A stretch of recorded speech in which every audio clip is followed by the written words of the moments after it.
Café com Prosa, com Rafael Dutra. Happy New Jeep é na Alma Barretos. Comece 2024 de Jeep novo. Jeep Compass Sport 0 km de R$180.390 por R$159.990. Ou entrada mais 36 parcelas de R$1.399 com parcela final no programa Next Jeep. E mais, você ganha IPVA 2024 grátis. Alma Jeep 1736120777. Alma Jeep. Paz no trânsito começa por você. Descubra a magia da higienização de estofados com a Imperial Clean. Elimine sujeira, ácaros e bactérias, garantindo um lar saudável para a sua família. Restaure o brilho e as cores originais do seu sofá como se fosse novo. Cuide da saúde e do conforto de quem você ama. Oferta exclusiva. Contrate agora e ganhe uma lavada simples no seu carro. Acesse nosso site imperialcleanestetica.com.br e agende uma visita já. E aproveite! Imperial Clean, os melhores serviços para deixar sua casa limpa e confortável. O clube mais querido da região vai ficar ainda melhor. Conheça o novíssimo Rio das Pedras Aquapark. Futuras instalações com piscinas de ondas, rio lento, mega tirolesa, free fall e muito, muito mais. WhatsApp 17981501366. Rio das Pedras Aquapark. A sua família merece essa diversão. Pareço bruta, mas guardo um punhado de sentimentos. Nesses grãos, já pisaram de mocinhas a touro bandido e gente tão devota por rodeio que ganhei a fama de sagrada. As minhas marcas carregam o peso de muitas histórias. Chão do templo da nossa cultura. Sou a terra que há em Barretos. Terra da nossa gente. Terra de emoções. Em 2024, o fenômeno country internacional Corey Johnson, Jorge Mateus e muitos outros artistas vão levantar poeira em nossa arena. Celebre a maior festa do peão de boiadeiro da América Latina. Barretos 2024. Terra de emoções. Beba com moderação. Você não quer ser esquecido, não é mesmo? Então, chegou a hora de anunciar com a Alfa Outdoors e Painéis. A Alfa é líder no segmento de mídia exterior em Barretos e região. Ligue agora e anuncie com a gente. Alfa Outdoors e Painéis. Nosso negócio é divulgar o seu. 17982026555.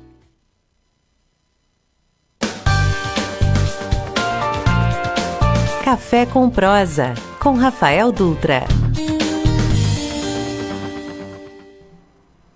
Olá Barretos, olá região, estamos iniciando aqui pela Rádio Jornal 88.7 FM mais uma edição do programa Café com Prosa.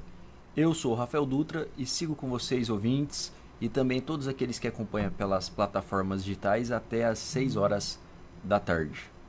Comigo sempre ele, o nosso produtor, nosso operador de som, Adilson. Adilson, uma ótima tarde a você. Passou bem?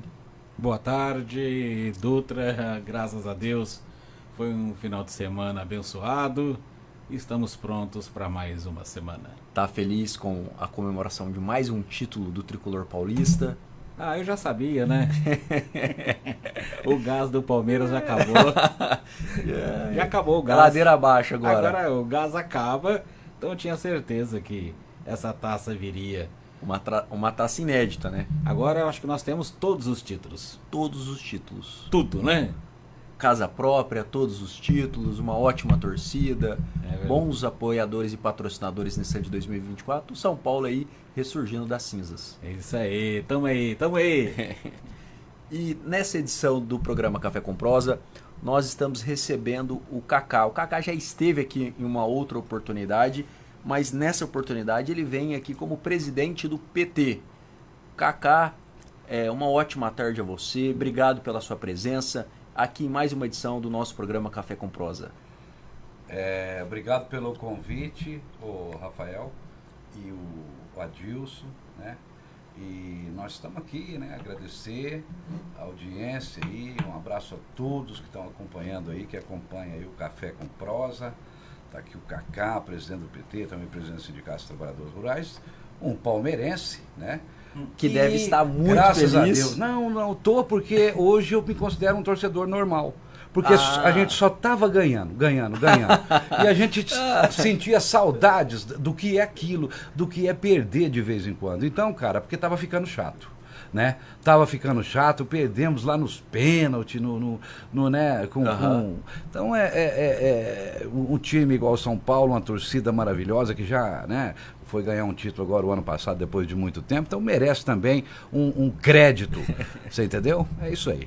Então nós estamos aqui com o Carlos César Gonçalves, um torcedor comum do Palmeiras. Comum. Hoje eu sou um comum. Ô Cacá, obrigado aí pela sua presença, da gente fazer essa edição falando um pouco mais aí sobre a política, seja municipal, seja uma política estadual, a política nacional, um bate-papo que a gente vai estar dando a oportunidade aqui para todos os presidentes de partido participar do nosso programa Café com Prosa, para que seja um debate democrático e salutar, que é o que a sociedade quer no final das contas. E a primeira pergunta que eu inicio aí é você como petista raiz, né? Como você está sentindo desse retorno da Marta Suplicy para o PT, que foi realizado agora nesse sábado, um ato no qual ela retornou, filiou novamente com a presença do presidente da República, Luiz Inácio Lula da Silva, e foi um ato ali na Casa de Portugal que contou com diversas lideranças aí, tanto do PT como também de partidos aliados.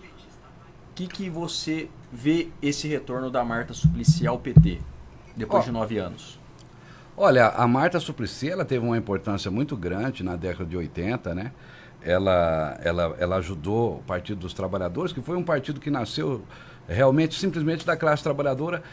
Não que ela ajudou a elitizar, mas ela mostrou que o Partido dos Trabalhadores iria governar para todos os brasileiros e não só para a classe trabalhadora, né? Apesar de que a classe trabalhadora e aqueles programas sociais do governo beneficia, inclusive, a elite brasileira, né? Porque diminui a miséria, diminui a pobreza, né? E dá direito aí de cidadania ao povo. Então a Marta é muito importante.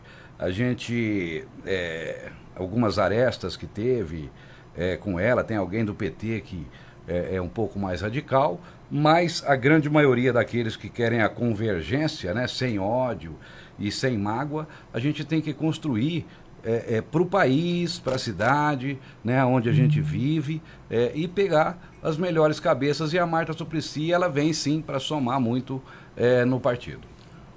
Aproveitando nesse retorno dela, você acha que isso já é uma preparação pós-Lula? Porque assim, hoje o PT ele é muito fortalecido na imagem do Lula. Lula recentemente teve uma entrevista do Zé Dirceu na CNN, que deixou claro que o candidato à reeleição é o Lula em 26. Então eles vão trabalhar para isso e lá depois que eles vão ver como que vai ficar em 30. Mas pensando na sucessão do Lula dentro do partido, porque ele fomenta hoje o Partido dos Trabalhadores. Como que vocês analisam o pós-Lula? A hora que ele fala assim, olha, eu vou curtir minha vida com a Janja, eu vou curtir meus netos, meus filhos, enfim. Porque hoje está muito ali nele, o entorno dele ali que está o núcleo duro do PT. E a hora que ele fala, olha, eu não quero. Quem são os nomes que você vê que pode suceder, que pode ajudar? E a Marta seria um desses, por isso que ele está repatriando ela, trazendo ela novamente para o PT? Não só com esse objetivo. Eu acho que a Marta Suplicy, ela é uma boa administradora para São Paulo, muita coisa que ela fez, como as escolas em período integral, né? Ela fez muita coisa, ela administrou São Paulo, é uma pessoa que tem competência, é uma pessoa que sabe fazer política, mas o pós-Lula, ele não quer dizer que o próximo candidato de esquerda depois do Lula vai sair do PT, né? Nós temos outras lideranças se despontando, você entendeu? Como o Guilherme Boulos, que é de um outro partido, né? Então nós que defendemos uma ideia, né? Uma social-democracia, mais à esquerda, então nós não vivemos, né, de Lula. O que a gente coloca é que o pós-Lula, né, se for o PT, o presidente, ou se fosse o de outro partido, mas que tivesse aquela linha de conduta e aquilo que o povo, a maioria do povo brasileiro anseia, principalmente em questões sociais, ambientais, né, questões de saúde, questões de investimento pesado em educação, porque quando você investe em educação, você está investindo em tudo, em segurança pública, igual esse projeto do governo aí de fazer a poupança para os alunos do ensino médio, né? Então vai manter muito jovem hoje para terminar o ensino médio e ter um outro foco dentro daquilo que ele encontra numa realidade social, muitas vezes injusta, nas periferias, né, das grandes cidades. Então isso tudo contribui para uma cidadania e para aquilo que a gente quer alcançar de melhor para o povo brasileiro. Ô Cacá, como que você analisa aí esse primeiro ano do governo Lula? A gente sabe que findou aí no ano passado esse primeiro ano de gestão, alguns avanços. A sua análise, tanto como presidente de partido, que está ali dentro do núcleo, que sabe o que acontece, que está ali na cozinha, ali, vamos analisar ali do governo federal e do PT, e também como trabalhador, como sindicalista, como cidadão, porque você consegue sentir e medir de vários aspectos. E é bom você compartilhar isso para os nossos ouvintes, que às vezes só vê a evolução ou a involução de um prisma só. Olha, esse mandato agora do presidente Lula, para a gente comparar com uma democracia sólida, a gente teria que comparar quando o PSDB governou, né? Que a gente tinha divergência de programas, mas que o discurso, né, e as diferenças eram partidárias, democráticas. O contrário aconteceu. Esse governo que terminou do Bolsonaro praticamente não existiu, né? Foi um governo que não existia, um presidente que não tinha, ele não queria fazer política externa, né? Ele não tinha nada para oferecer, ele não construiu nada, né? Qualquer região do Brasil que você for, você pegar alguma coisa que o Bolsonaro fez, nada. Nada, ele xingava os repórteres da mídia, para pedir vacina para sua mãe, sabe? Então, cara, foi um troço assim que, mesmo se fosse o Lula que ganhasse, mas se fosse uma outra pessoa, gente, né? Porque esse pessoal é bandido, né? A família do Bolsonaro inteira é envolvida com milícia, com gangue, né? Então, cara, hoje nós estamos num processo democrático, né? E que se não fosse o Lula e fosse um outro opositor ao Lula, mesmo que seja da direita, mas que pensasse como gente, né? A gente estaria discutindo política. Nesses últimos 4 anos não deu para discutir política, então para a gente comparar, a gente teria que comparar com, na época do PSDB, que a gente tinha algumas divergências de ideia, mas que o foco no investimento, em cultura, em saúde, educação, em melhorar o Brasil, era um foco geral, era praticamente um céu de brigadeiro, né? Então nós tivemos essa péssima experiência, espero que não volte nunca mais, né? É lógico que a direita ou outro candidato pode amanhã ou depois ganhar a eleição, mas dentro de defender a democracia, né? Defender o pensamento e ouvir todo mundo e fazer aquilo que é certo, né? Para que a gente possa conviver em harmonia. Baseado aí nesse um ano aí, comparado com outras gestões, quais são os principais avanços que você, ou reorganização, ou reestruturação, que você observa que teve nesse primeiro ano do governo Lula? Olha, esses últimos 4 anos do Bolsonaro deixou, praticamente não teve investimento externo no Brasil. Hoje está se abrindo investimentos, né? O Lula viajou para a China, buscou recursos hoje, inclusive para o Fundo Amazônia, buscou recursos, nós vimos na Volkswagen em São Paulo, que vai ter um aporte de 9 bilhões de reais da empresa, né? Não é uma pequena parcela, se for do BNDES, né? Para investimento, em industrialização aqui no Brasil. Nós temos hoje o agronegócio, que é em termos de balança comercial é muito importante para o PIB, mas que o agro também precisa de uma linha de crítica, porque a contaminação, o excesso de uso de veneno, desmatamento, muita coisa tem que ser revista, né? Para que a gente possa produzir de uma maneira sustentável. Que você pega uma região de São José do Rio Preto, onde a Universidade de São José do Rio Preto fez pesquisa na água, e alguns metais pesados que são oriundos desses defensivos agrícolas que são jogados na cana, na soja, está contaminando o lençol freático, e aquele tratamento, né, convencional que se faz na água do município não está conseguindo retirar, né, isso que é nocivo para a saúde do ser humano. Então, são coisas que a gente precisa ainda avançar também nessa questão ambiental. Na questão social, nós tivemos aí o Bolsa Família permanente, né? Nós temos outros benefícios sociais, porque quando o pobre tem dinheiro, a economia ajuda a girar a economia, não é isso? Então a gente teve uma redução do preço dos alimentos, né? Hoje, por exemplo, a gente que está no sindicato e está com os companheiros lá da usina, o ticket de alimentação que um motorista, né, recebe lá de R$800, ele estava comprando muito menos alimentos do que hoje está comprando. Hoje dá para mais que encher um carrinho com R$800, né? E naquele período da pandemia lá, estava realmente, e do governo do Bolsonaro, os alimentos estavam com reajuste, parece que tinha soltado a carroça aí, né? Tava meia na banguela, e então estava... as coisas baratearam, né? O trabalhador sentiu isso no bolso.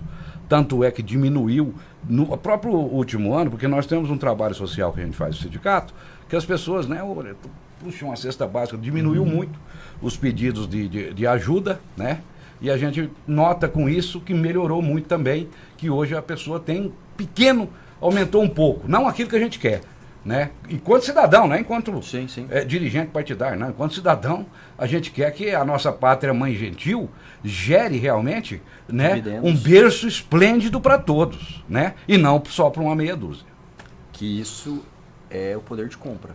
Exatamente. Você dando o poder de compra para o cidadão, ele tem opções de comprar onde ele achar melhor, de consumir uma fruta diferente, exatamente, de entrar no supermercado diferente, que ele sabe que a tabela ali é um pouquinho mais caro.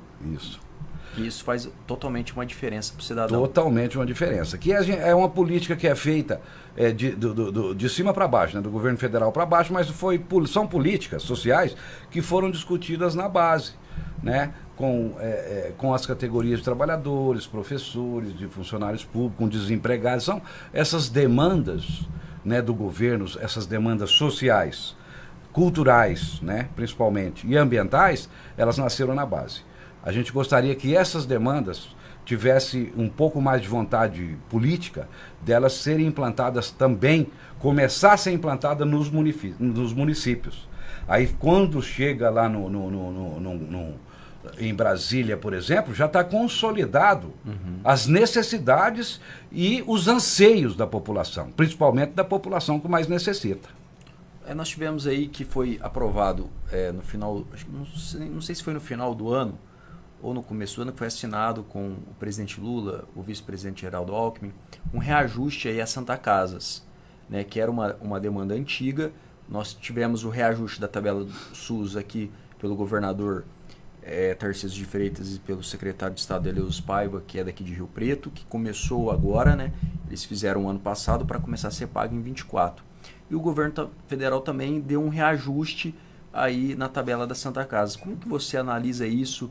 Eu falo porque Barretos tem uma parte da saúde muito forte, seja pelos AMES, seja pela UPA, seja pelas unidades particulares e públicas que nós temos aqui, pela Faculdade de Medicina, pelo próprio Hospital do Amor, que nós temos que deixar claro que a maior parte do dinheiro que vem ali é do SUS, né, o tratamento SUS, então ali vem muita emenda parlamentar.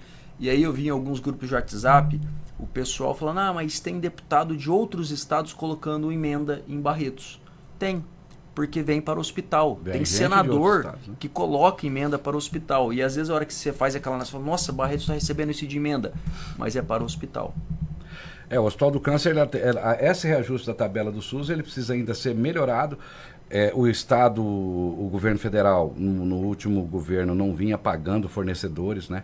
Cadeira de roda, por exemplo, próteses. Então isso aí tudo está se corrigindo porque o SUS é o melhor plano de saúde do mundo. Né? Concordo com você. Não é nós que falamos, são países. Sim. Então o Brasil ele alcança algumas posições em rankings aí de IDH, de Índice de Desenvolvimento Humano, graças à questão de saúde. A gente precisa valorizar mais os profissionais de saúde.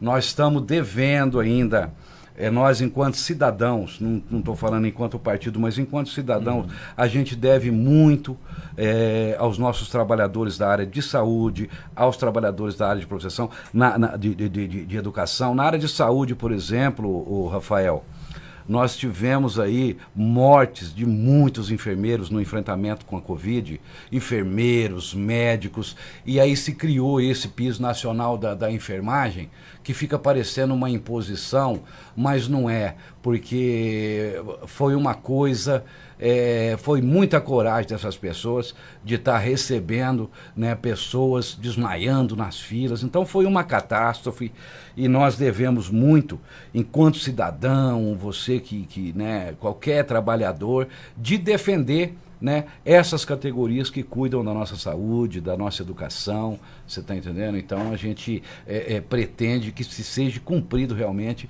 esses pisos. A gente acha inclusive que o piso ele é muito aquém daquilo que o trabalhador hoje da saúde, da educação merece muito mais, né? E a gente vai cobrar do Estado e procurar sempre estar defendendo essas categorias que amanhã ou depois sempre, né, a gente vai ficando de cabelo branco aí que a gente percebe que a gente precisa dessas pessoas.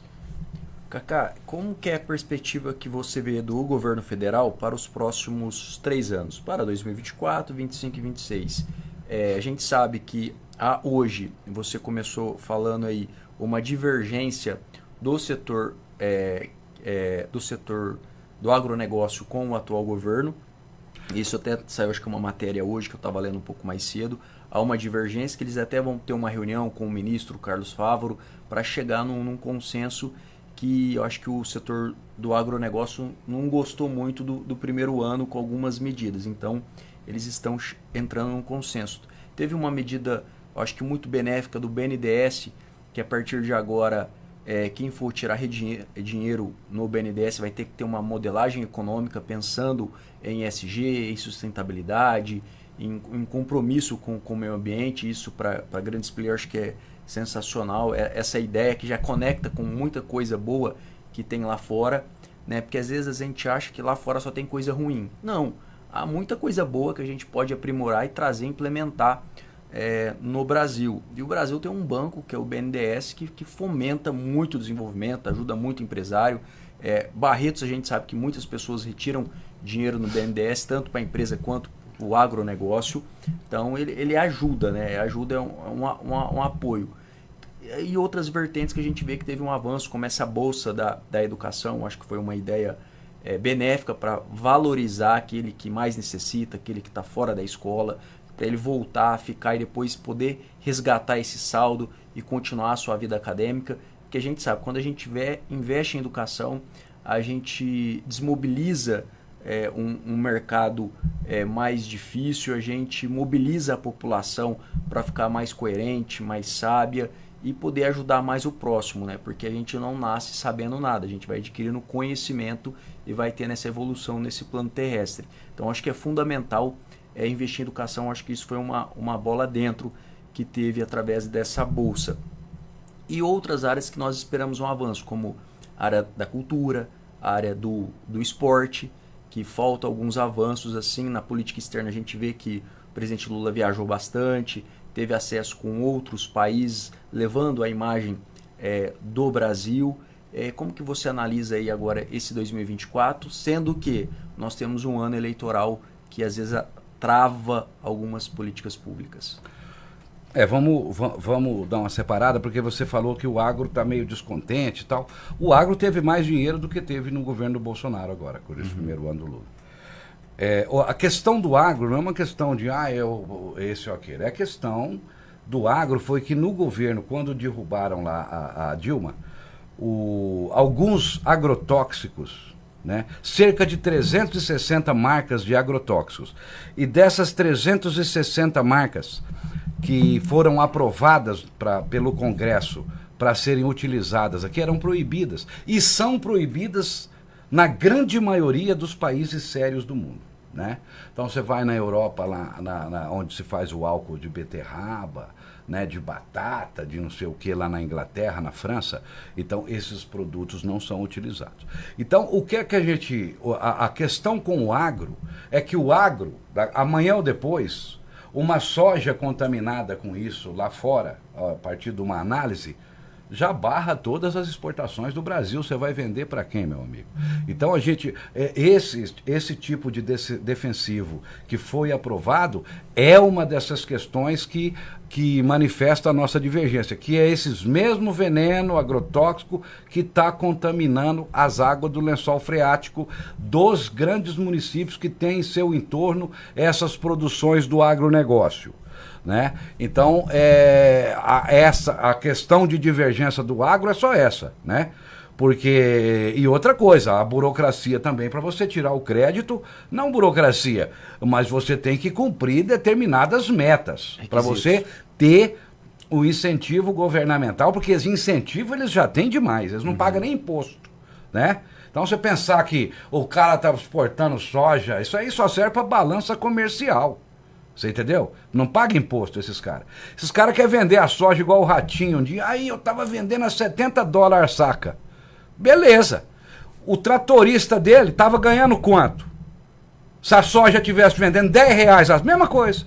Eles querem ganhar só eles. Eles não aumentam nem o salário e nem valoriza aqueles que trabalham, né, no campo. Eles querem ganhar só para eles. São uma mentalidade de empresário que eu vou te contar, meu irmão. Nós vamos demorar aí uns 50, 60 anos para dar uma melhorada, né, no nível do empresariado brasileiro, para eles pensar de uma forma mais humana e pensar mais nos seus descendentes, para se encontrar pelo menos ar para respirar e água saudável para beber.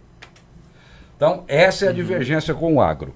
Sobre as políticas sociais, é o que eu falo para você, de educação que está sendo feita, é o que tem que ser feito em qualquer município. Aqui em Barretos, eu vou te dar um exemplo.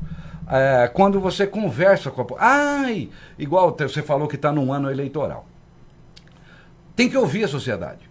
Duas coisas importantes que a prefeita fez e que a imprensa não fala, né? Foi o quê? Foi projeto dela? Olha no projeto de governo dela para ver se tinha isso. Cobrança da população. Foi feito por cobrança da população, porque isso foi pautado.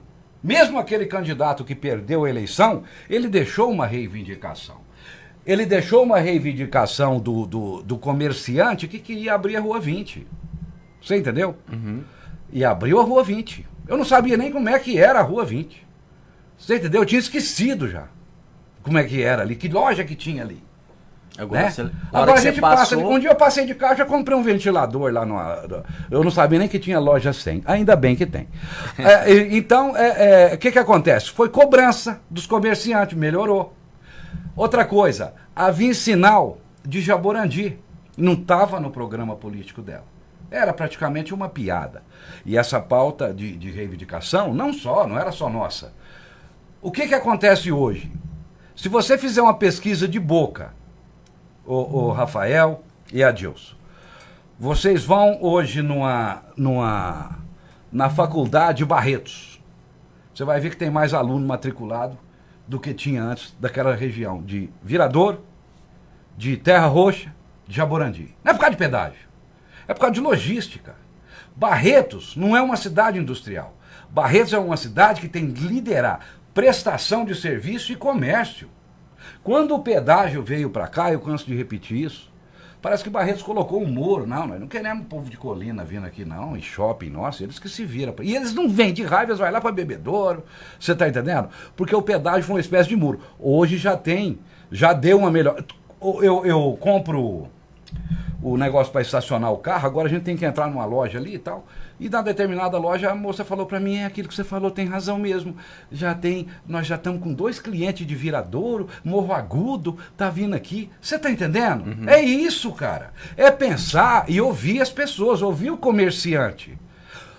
E no serviço público tem coisas que são estratégicas. Você não pode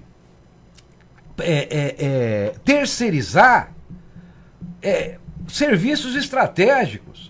A autarquia do SAI, ela não pode ser terceirizada. Os camaradas foram abrir a Rua 20, demorou mais consertando o cano, que eles não sabiam onde estava. Porque eles botam uma empresa lá, vamos lá, vamos abrir aqui, arrebentou tudo ali. Porque não sabia nem onde estavam os canos, não é assim. Você vê o que está acontecendo com a Inel, lá em São Paulo, com aquela empresa terceirizada na energia elétrica, que os caras estão perdidos. São Paulo tem bairro, não estou falando de bairro de periferia, não. Eu estou falando aqueles bairros do como é que chama ali? Do Jardim Europa, que fica sem energia elétrica 2, 3 dias. Você está entendendo? Então são coisas estratégicas que não pode ser terceirizada e nem privatizada. Aqui em Barretos foi terceirizado, não sai concurso, não sai. Né? Uma outra coisa que eu peço aqui, enquanto cidadão, pelo amor de Deus, eu já liguei para o Zecão Faleiros. Eu sou uma pessoa que eu tenho minhas críticas, mas eu não tenho ódio. Se a prefeita quiser comigo em Brasília agora, bater lá na porta do Ministério da Cidade, nós temos uma porta aberta lá, né? Eu já liguei o Padilha, não, Cacá, pode vir. Aquela obra do Savenhago, lá onde é a União, pelo amor de Deus, eles estão compactando. As casas ali que ficam atrás da União são casas até de pessoas de poder aquisitivo, estão rachando por causa da compactação. Aquilo ali não tem outra alternativa. Aquilo ali teria que fazer uma parceria público-privada, porque aquilo ali era um brejo, aquilo ali era mina que foi enterrada. Eu caçava, quando podia caçar rã e pescar, era ali. Aquilo ali era um brejão, era uma lagoa lá. A calha do córrego do Aleixo, ela tem 3 metros. Já inundou e acabou com tudo aqui para baixo, né? Que desceu ali no Samaúma. Agora você imagina, e ainda tinha a esponja, que era o campo de futebol do União. Agora estão compactando, em vez de tirar a terra para fazer um piscinão e faz o estacionamento do campo em cima, e você pode fazer uma espécie de um piscinão para armazenar bilhões de litros de água fluvial para depois aguar a praça em outros períodos, e ir soltando aquela água, escoando ela devagar, porque ali vem de 14, 12 bairros, que vai parar tudo ali naquela bacia. A calha não vai dar conta. Aquelas casas vão inundar tudo. Já tem pessoa entrando na justiça contra o Savenhago, que a casa está rachando por causa da compactação, que estão lá com pé de carneiro, aqueles troços pesados, e ninguém faz nada. Você está entendendo? As pessoas ligam, me parece que fica todo mundo cego. É uma coisa que vai dar, amanhã ou depois, vai causar uma tragédia, com proporções, você vai ver. Então, é uma coisa que a gente pode cuidar agora. Aquilo ali, a prefeita, os vereadores, alguém podia estar cobrando deles, conversar com o proprietário do Savenhago, segurar um pouco aquilo e fazer um estudo mais aprofundado, porque uma calha de 3 metros não vai dar conta. Você entendeu? E eu sou leigo. Eu sou leigo nisso. Você entendeu? Mas a quantidade de água quando tem uma tempestade, e vai ter mais tempestade, porque o aquecimento global ele está aí, né? É uma realidade. Então, deu uma tempestade, a tempestade não dura mais do que 40 minutos. Né? Se você tiver alguma coisa para armazenar essa água fluvial e depois ir soltando ela devagar, você entendeu? Você minimiza e às vezes até zera os riscos que você pode ter, né, daquelas pessoas que têm as suas residências ali, que pode causar tragédias sem, né? Então é uma coisa que a gente vem cobrando, né? Nós estamos abertos, nós temos as portas abertas em Brasília, você entendeu? Nós não temos ódio de ninguém, né? A gente às vezes faz uma crítica na administração, elogia o que foi bem feito, critica aquilo que foi feito errado. Você entendeu? Então, tem que ser dessa forma. A gente não pode caçar inimizade. Então, a gente tem que ter querer o bem da cidade, né? E amanhã ou depois a gente vai poder ter um gasto maior ainda com, né, às vezes, essa falta de visão administrativa que nós estamos tendo na nossa cidade. Bem, pessoal, vocês estão acompanhando aqui pela Rádio Jornal 88.7 FM mais uma edição do programa Café com Prosa. Nós estamos recebendo o presidente do PT, o Cacá, também presidente do Sindicato dos Trabalhadores Rurais aqui do município. E eu trago um recado para você, ouvinte, que nessa sexta e sábado, a partir das 8 horas, a Alma Jeep aqui da cidade de Barretos estará com grandes promoções, grandes valores lá pré-aprovados no Renegade, no Compass, no Commander, entre outros veículos. Faça você uma visita à Alma Jeep aqui da cidade de Barretos, ali na rua 50-080. Então você vai lá tomar um cafezinho nessa sexta e sábado a partir das 8 horas com super mega condições de vendas aí da Alma Jeep aqui no município de Barretos. Aproveita a oportunidade aí para iniciar 2024 trocando o seu veículo aí com essa baita promoção de mega ofertas da Alma Jeep. Cacá, continuando, como que está o PT para as eleições municipais aqui na cidade de Barretos? Vai ter chapa majoritária, vai ter chapa proporcional, vai coligar com alguém? Que você já trouxe aqui para nós, aqui para os ouvintes, já um alerta a respeito dessa obra que está tendo ali do Savenhago, que eu não sabia que está nesse nível. Acho que foi legal você trazer isso para os ouvintes, que às vezes a gente passa lá, fica muito apegado ao que era a União e o que vai ser, e esquece o que está por baixo, que é essa história que você... Já inundava com aquela esponja. Sim. O campo é uma esponja que leva água para o lençol freático. Agora você vai lá, você vê a compactação. Está rachando, inclusive, as casas dos moradores da vizinhança. Você vai atrás lá, pode perguntar, para bater em qualquer casa se está tendo rachadura. Porque estão compactando, ao invés de tirar a terra, fazer um buraco, né, e fazer uma coisa em parceria, uma PPP, parceria da prefeitura com a empresa, você entendeu? E depois poder utilizar essa água para aguamento de praças nos períodos mais secos do ano. Então são coisas, né, para inovar. Então, mas eu hoje, a minha preocupação enquanto cidadão, né, é mais com esse desastre que, né, pode ocorrer, anunciado. Sim. Pelo amor de Deus, nós junta todas as forças aqui, vamos lá em Brasília, busca recursos junto aos ministérios da cidade, pede pro proprietário. Eu acho que a prefeitura tem né? Olha, vamos dar um tempo aqui, porque parece que o negócio aqui, porque aumentar a cara do Aleixo, você tem que se apropriar quantas casas ali. E é tudo casa cara. Sim. Né? Não vai dar para você aumentar a calha. Então ali você vai ter que fazer alguma coisa para conter a água que vem de 12 bairros. 12. Como é que está o PT para as eleições de 2024?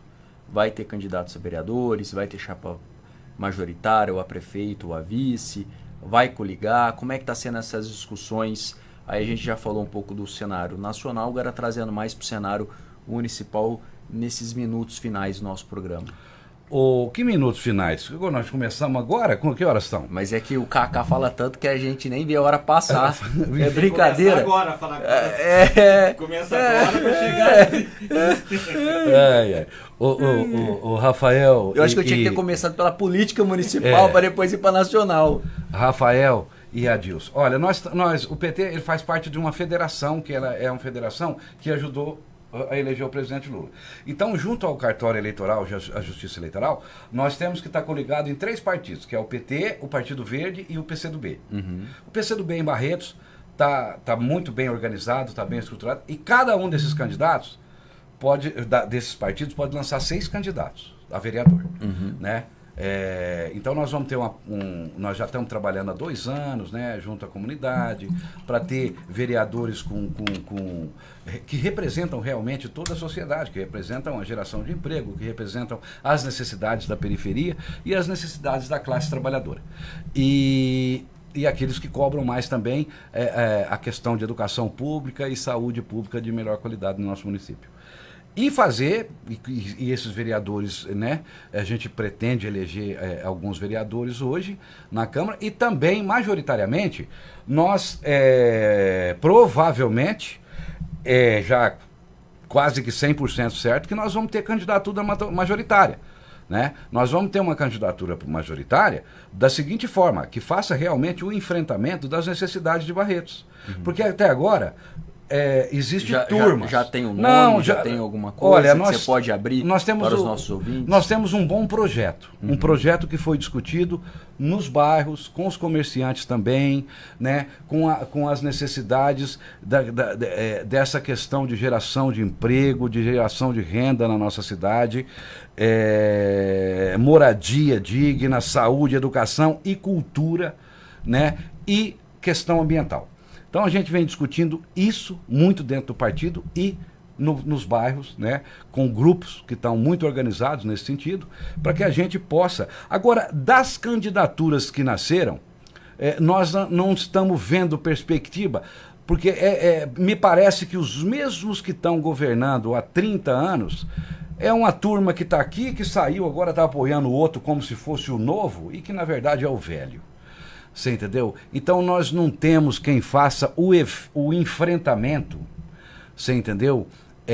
Que tem que ser feito na nossa cidade em defender, né, algumas causas que a gente tem como essência, né? Causa ambiental, a causa na questão da saúde, na questão do funcionalismo público e na questão da relação da Câmara com a administração, que não pode ser com a faca no peito, você entendeu? Então, a população é um governo que tem que ser participativo, você entendeu? E então é dentro disso que a gente não está vendo muito horizonte nessas candidaturas, nesses nomes que já surgiram. Fica parecendo, lá a gente até tem como piada, mais do mesmo. Você entendeu? Não tem diferença. Está criticando a prefeita, mas não dá a solução.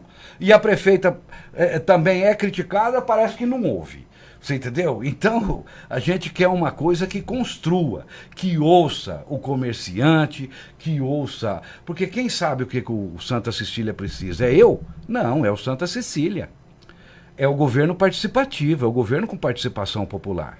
Você entendeu?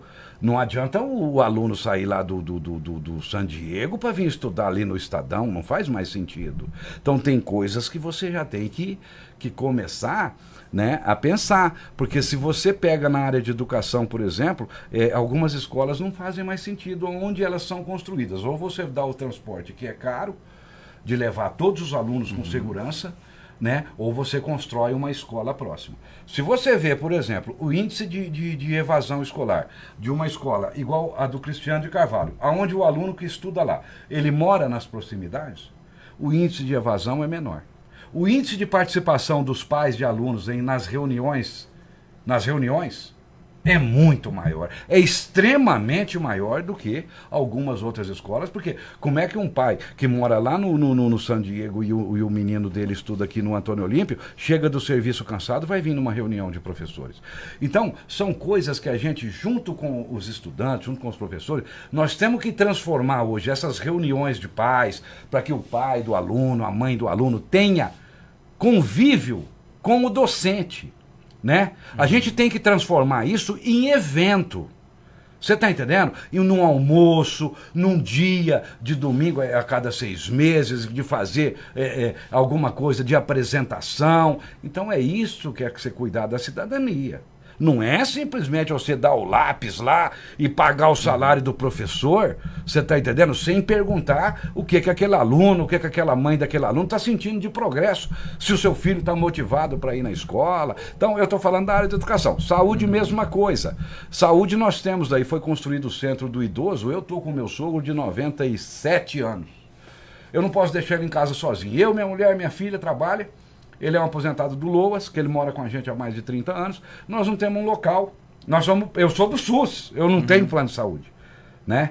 Eu agradeço ao SUS, o Hospital do Câncer, semana passada eu fiz aquela colonoscopia lá no Hospital do Câncer, você entendeu? Colonoscopia. Então, foi a semana passada, né? O atendimento excepcional, né?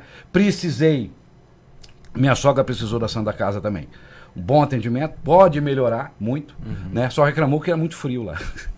Teve que levar uma coberta para ela, ar-condicionador, tipo. Aí eu peguei, cara, então nós estamos nesse sentido, ouvir as pessoas. Os comércios dos bairros estão fortalecidos, Você entendeu? A gente precisa dar mais estrutura. A Avenida dos Coqueiros precisa ter ali um choque de realidade.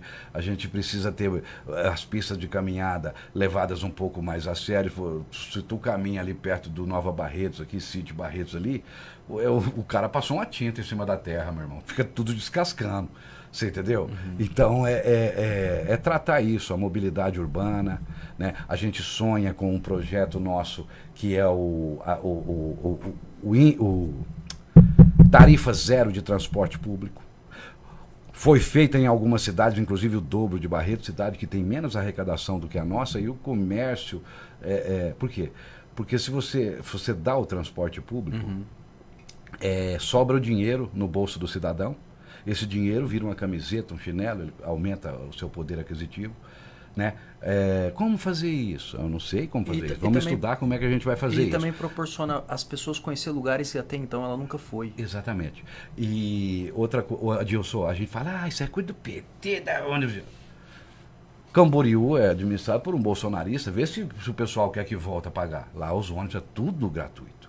Então não é coisa de PT, né? Isso é uma realidade. Calcaia, no Pernambuco, é uma cidade de 270 mil habitantes, maior que Barretos, né? A gente visitou também. Agora aqui Tuiutaba implantou. Então a gente tem notícias, né? E também procura visitar esses locais para ver o que deu certo, o que deu errado, né? Para que a gente possa defender e também levar o debate, porque eleição você nunca perde, Adilson. Perder eleição, perde quem quer o poder a todo custo. Quem não quer o poder a todo custo e quer realmente que aquela reivindicação que é de toda a população fique na pauta, né? Ou podia fazer igual a reivindicação a prefeita foi atrás também para asfaltar, né?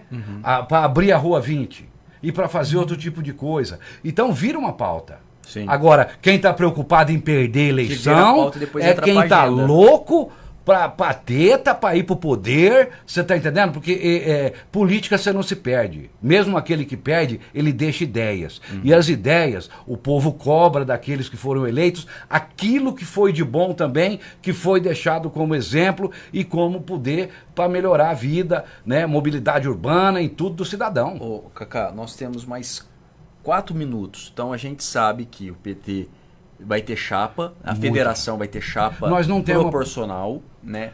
E a tendência é a ter candidato disputando a majoritária. E se preparem, porque o nosso candidato, ele vai vir para discutir projeto de governo. Você entendeu? Não é para discutir picuinha, porque pegou fulano lá no motel com outro, o outro lá fazendo não sei o que no banheiro. Isso aí não é assunto de cidade, meu irmão. Eu quero saber o que você vai fazer para isso. Eu quero saber que você fica lambendo os taxistas ali, 30 e tantas vagas de táxi, né? Ai, os taxistas. Fica ali fazendo fofoca o dia inteiro. Você entendeu? Na praça. Você pode deixar 5 vagas para táxi, porque o cara quer parar lá para comprar uma camiseta, um tênis, é tudo vaga de táxi, os caras, a maioria aposentado. Você entendeu? A grande maioria deles aposentados, compra o carro com IPI reduzido, espera ali 2 anos, vende o carro, põe aquele dinheirinho no bolso e fica ali fazendo... Quer ir para a praça fazer fofoca? Pode ir, mas vai pagar a Zona Azul, tá? Porque ali é para parar quem ou vai no banco, ou vai comprar uma camiseta, para comprar uma televisão, uma geladeira, você tá entendendo? Aí, hoje com o WhatsApp, você pode colocar o ponto de táxi um pouco mais afastado, bota lá até um lugarzinho para jogar um dominó, né? E aí sai um, o outro avisa, deixa 5 ou 10 vagas, 8 vagas ali para quem quer trabalhar. Você entendeu? Então, tá na hora de começar a falar, você entendeu? A verdade. Você entendeu? Para essas pessoas. Não é ficar passando a mão, ai que lindo, velhinho lá no táxi. Não tem essa não, chefe. Você entendeu? Ou bota o trem para frente, ou vamos ficar aqui só sendo motivo de chacota, né? Aproveitando, como que você vê... Você tem 2 minutos aí pra gente falar só. Você falou 4? Mas você já falou 2. Ah, é? Você ficou preocupado com a vaga dos táxis aí? É o Adilson que fica ali toda hora. Fazendo assim. Barretos tem perdido espaço regionalmente. Não adianta a gente se preocupar mais com Olímpia, não adianta se preocupar mais com Guaíra, não adianta a gente se preocupar mais com Bebedouro. E eu tenho alertado muitos amigos, muitos conhecidos, param com essas brigas de WhatsApp. A gente tem que unir forças. Porque vai ter aeroporto não sei na onde, que tal, tá legal. Bom pra eles. O que a gente vai fazer para Barretos? O que a gente vai lutar para Barretos? Não dá. Porque em Olímpia agora vai... Legal, bom, vou bater palma pra eles. Só que o que nós vamos se unir para fazer para Barretos?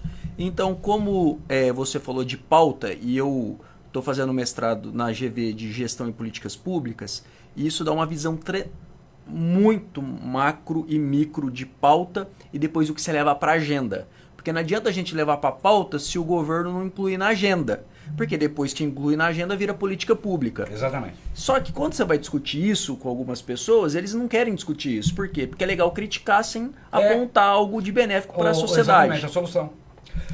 O que você vê regionalmente falando aí? Hoje, Barretos, para atrair indústria, ele tem que deixar de ser um pouco fim de linha e obrigatoriamente as pessoas já estão começando a passar por Barretos. Porque o que as indústrias, empresas buscam? Logística. Hoje, para Barretos não precisar dar incentivo nenhum para a empresa vir para cá, para nada disso, meu amigo, é a duplicação da Faria Lima, a nova ponte de Colômbia, porque você vai ter 70% do trânsito que passa em Rio Preto, porque Rio Preto não quer mais nada. Vai fazer, não, sei. Quer não, essa empresa. Você entendeu? Eles estão falando não.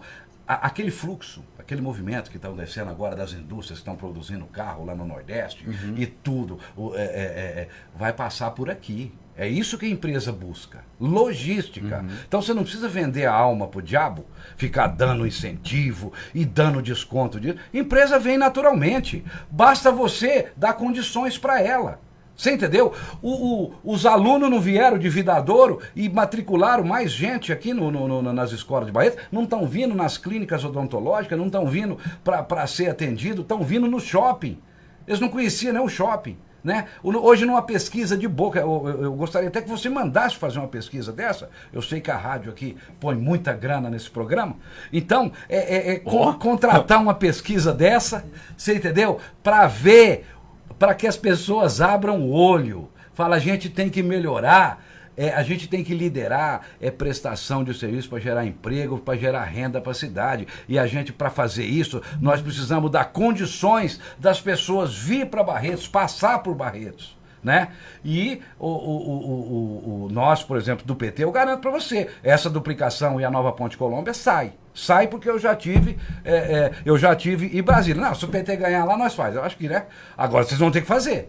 Você entendeu? Então, nós vamos por esse caminho, e aquele que ganhar também, que tiver, que for um democrata e quiser a nossa ajuda, nós vamos bater lá na porta também, né? Mas eu acho bem melhor a pessoa escolher realmente o PT aí nas próximas eleições. Bem, pessoal, essa foi mais uma edição do programa Café com Prosa. Nós estamos quase estourando aqui o horário. Agradecer você pela audiência e até uma próxima oportunidade. Tchau!